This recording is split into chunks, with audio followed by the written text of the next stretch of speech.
Ce que vous devez faire, c'est déclarer le conflit d'intérêt. Et s'il y en a, c'est-à-dire dire s'il y a conflit d'intérêt ou pas avec Elecam. C'est-à-dire quoi le conflit d'intérêt? Est-ce que Elecam vous paye d'une façon ou d'une autre?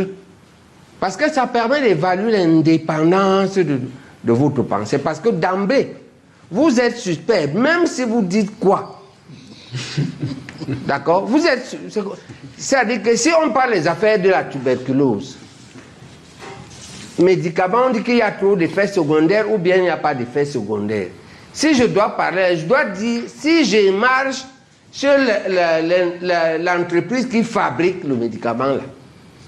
Ah oui, s'il me paye, c'est différent que s'il ne me paye pas. D'accord? C'est ça que vous devez nous dire. Vous aurez l'occasion quand vous vous donnez la parole, mais vous pouvez aussi refuser de déclarer le conflit d'intérêt. Et lorsque vous le faites, vous confirmez que vous êtes dépendant, vous n'êtes pas indépendant.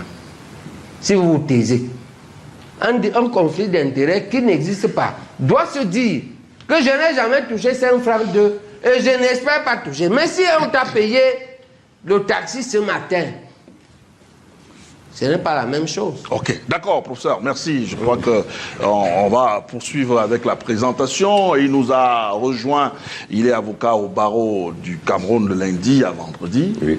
Samedi, dimanche, il fait autre chose. Il est du MRC à la base. C'est son parti d'ailleurs qu'il a jamais.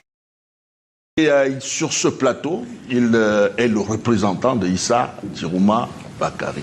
Maître Emmanuel Sim, bonjour, bienvenue. Bonjour Monsieur Bouba, bonjour à tous ceux qui nous regardent.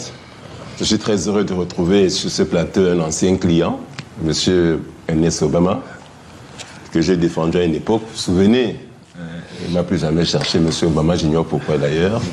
Je suis content de le voir là maintenant. J'espère qu'il. Je suis aussi votre ancien client. Ben oui, dans une affaire qui vous opposait à voilà, un certain Tombi Aroka à l'époque. Et voilà, je suis content de le revoir. Ça fait très longtemps que je ne l'ai pas revu. J'espère que maintenant qu'il est un peu, il pensera à mes honoraires, M. Obama. Voilà. Donc, je suis content de le retrouver ici. Merci de nous inviter, nous tous, Monsieur Bouba. Je voudrais, avant de commencer, dire vraiment un grand bravo à quelqu'un que je connaissais mais que j'aurais découvert il y a quelques semaines, M. Chiroma, qui a fait une campagne excellente à travers le pays. Je l'ai accompagné pendant cette campagne.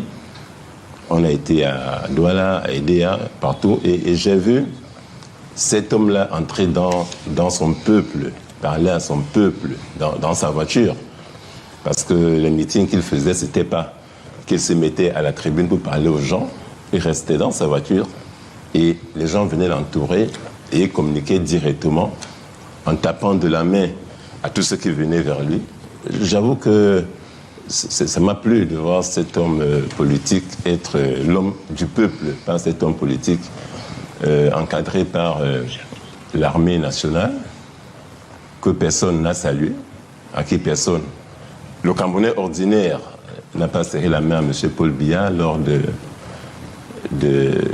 ce prétendu meeting qui en fait était une visite d'un chef de l'État à Maroua. Il est resté bien loin, accroché à un discours que la Boya Manassé avait écrit pour lui au préalable, alors que là, j'ai vu Chiroma parler aux Camerounais directement, répondre à leurs questions directement, sans tabou, sans détour, à Bamenda, à Douala et Edea. J'avoue que il faut dire à cet homme-là félicitations pour cette belle campagne et j'ai été très heureux de l'accompagner pendant celle-ci. Allez, merci à vous.